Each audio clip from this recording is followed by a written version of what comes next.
I paid my parents $700 a week to watch my daughter Everly after school, money that covered a significant portion of my nursing salary. And when Everly turned 5, they told me they were too tired to come to her birthday party. Then spent that same Saturday afternoon at my brother's son's baseball tournament 3 towns over. My name is Marceline Dupree, 33 years old, living in Albuquerque, New Mexico, working 12-hour shifts as an emergency room nurse. A schedule that had made my parents' offer to handle Everly's after-school care 2 years earlier feel like an enormous, genuine relief, especially given how much more affordable $700 a week was compared to the formal daycare rates I'd been researching at the time. I want to be honest about how completely blindsided I felt finding out where my parents had actually been during Everly's birthday party, information I only discovered because my Aunt Priscilla, my mother's sister, mentioned it almost in passing during an unrelated phone call 2 days later.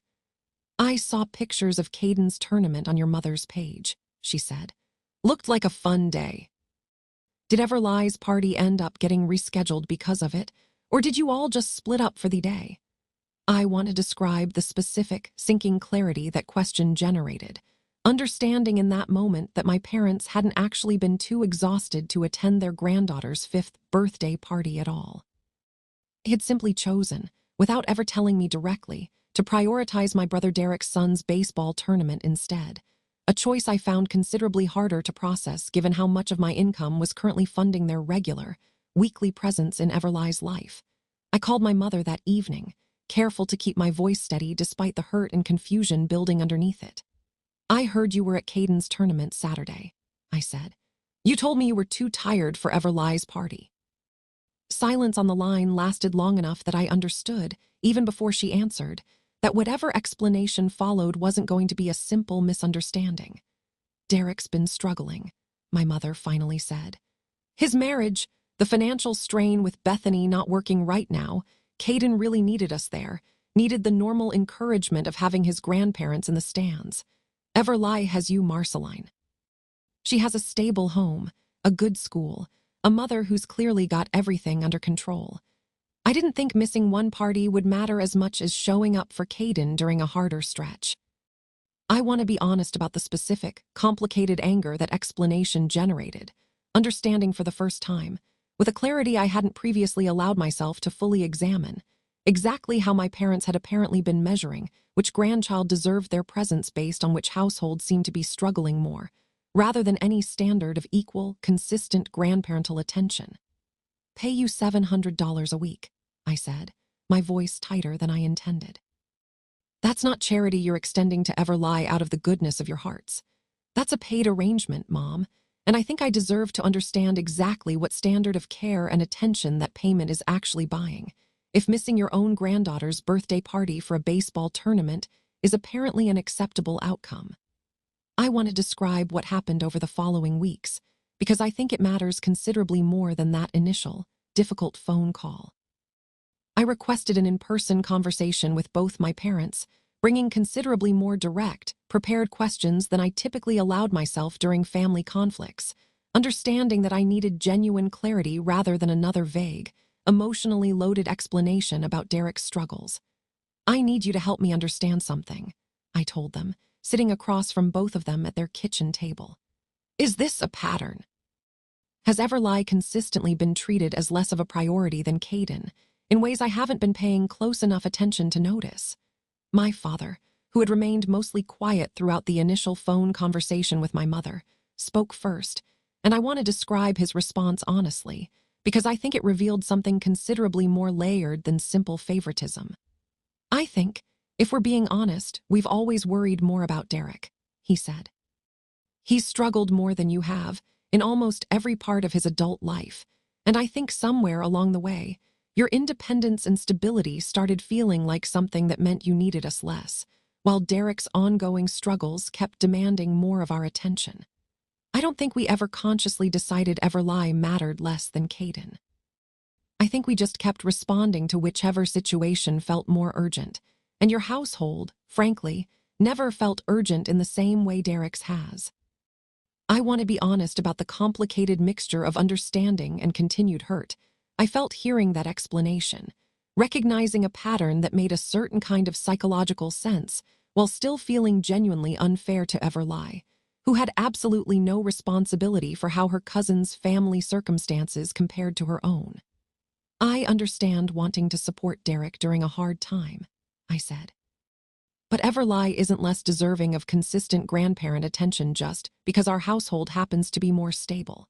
And honestly, if I'm paying $700 a week for you to care for her, I need to know that arrangement includes basic things like showing up for her birthday. I want to describe the specific, difficult decision I made over the following month, because I think it matters considerably more than the initial confrontation itself. I began researching alternative after-school care options, not out of any immediate intention to remove Everly from her grandparents' care entirely, but because I needed to understand my actual options before deciding how to structure whatever conversation came next. I found a smaller, in-home daycare provider roughly 10 minutes from Everly's school, run by a licensed provider named Odalise Ferreira, who came highly recommended by 2 other ER nurses I worked with, at a weekly rate almost identical to what I was currently paying my parents. I brought this alternative to my parents directly, not as a threat, but as a genuine, clearly stated boundary. I love that you've been part of Everly's daily life these past 2 years, I told them. But I need this arrangement to actually reflect equal care and attention, not something that quietly comes second to Derek's family whenever his situation feels more urgent.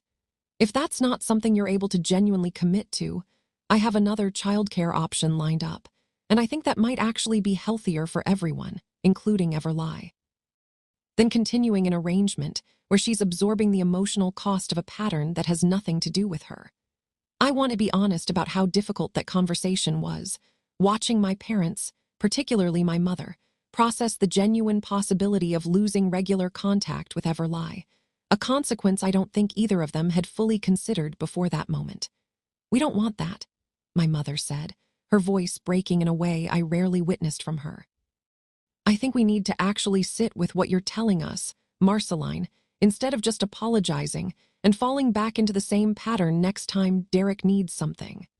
I want to tell you what happened over the following several months, because I think it matters considerably more than that single difficult conversation." My parents, to their credit, made a series of genuine, observable changes, attending every one of Everly's school events for the remainder of that year, including several I hadn't specifically asked them to prioritize, and notably, having an honest conversation with Derek himself about the pattern they'd fallen into. A conversation Derek later told me had been genuinely difficult, but ultimately clarifying for their entire family's dynamic. Everly's rescheduled birthday celebration, held 3 weeks after the original missed party, included both sets of grandparents fully present, along with a small, deliberate gesture I found genuinely meaningful.